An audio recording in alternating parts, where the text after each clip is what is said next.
नमस्कार मु doctor Manorama Mahanti IMD Bhubaneswar पूरा ओडिशा राज्य वेदर ब्रीफिंग करुच्ची जदि देखा गत 24 घंटार रेकर्ड तेबे 15 डिग्री सेल्सियस किंवा ताठू कम 7टी स्थान पूरा राज्यर 7टी स्थान रेकर्ड करा जायछि। ता सहित मैक्सिमम टेम्परेचर माने डे टेम्परेचर 35 डिग्री सेल्सियस किंवा ताठू अधिका 5टी स्थान रेकर्ड करा जायछि। सर्वनिम्न न्यूनतम तापमात्रा रेकर्ड करा जायछि हमरो समतल अंचल जमीक फुलबाणी रे 14 डिग्री सेल्सियस किंतु पहाड़ी अंचल देखिए जो जी Udayagiri lowest minimum temperature record करा 12 degree Celsius. Highest maximum temperature record करा पारलाखेमुंडी 36.2 डिग्री सेल्सियस। ता सहित डेन्स फॉग घन कुड़ी केन्द्रापड़ा देखा मॉडरेट मध्यम कुड़ी पारादीप देखा। न्यूनतम तापमात्रा सिमेलगुड़ा 13.1 डिग्री सेल्सियस रेकर्ड करा दारिंगबाड़ी ठारे चिपलिमा ठारे 14.5 डिग्री सेल्सियस रेकर्ड करा कोरापुट 15 डिग्री सेल्सियस। दिन तापमात्रा माने maximum temperature Titilagarh 35.5 degree Celsius record करा Bhubaneswar Jharsuguda 35.4 degree Celsius record करा भवानीपाटना 35 डिग्री सेल्सियस रेकर्ड करा।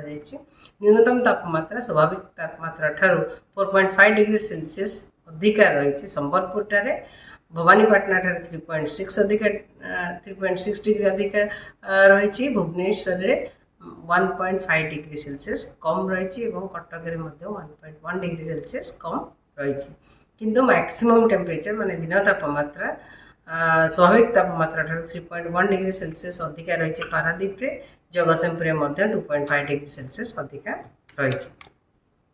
वर्तमान जदि देखा आज गोटे सुचिन्हित लघुचाप क्षेत्र दक्षिण पश्चिम बंगोपसागर उपर रही सहित जड़ित घूर्णिबलय समुद्र पतन 5.8 किलोमीटर पर्यंत व्यापी। यह प्रथम पश्चिम उत्तर पश्चिम आड़ को गति करिबा एवं परवर्ती 48 घंटा मध्य धीरे धीरे दक्षिण पश्चिम बंगोपसागर उपर उत्तर पूर्व आड़ को मूव कर गति कर। ता सहित आम जी पूर्वानुमान देखा कुहुड़ी पूर्वानुमान करूँ आगामी 24 घंटा 48 घंटा कां स्थान हल्का मध्यम कुहुड़ी देखा संभावना रही भद्रक बालेश्वर जाजपुर केन्द्रापड़ा कटक जगतसिंहपुर जिले में। ता सहित काली कि 23 तारीख का पूरी केन्द्रापड़ा जगतसिंहपुर जिले में कां स्थान हल्का मध्यम कुहुड़ी देखा संभावना रही।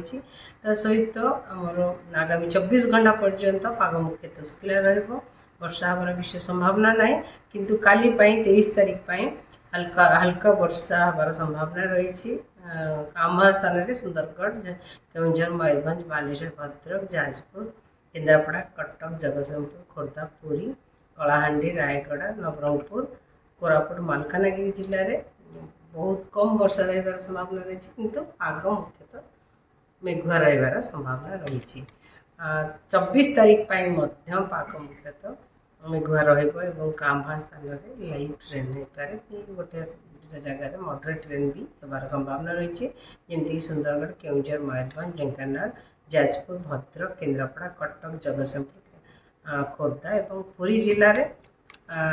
ता सहित आमर बिजुली घड़घड़ी सहित वर्षा कां स्थान होबार संभावना रही मयूरभंज केन्दुझर बालेश्वर भद्रक कलाहांडी नवरंगपुर कोरापुट मालकानगिरी 23 तारीख में और 24 तारीख में कां स्थान गोटे कि दुटा स्थान मयूरभंज जाजपुर कटक जिले में कां स्थान हल्का मध्यम वर्षा सहित गोटे कि दुटा स्थान बिजुली घड़घड़ी भी संभावना रही। जदि आम तापमात्रा न्यूनतम तापमात्रा पूर्वानुमान करवा तेबे न्यूनतम तापमात्रा आगामी 48 घंटा मध्य 2 ରୁ 3 डिग्री बढ़िया संभावना रही।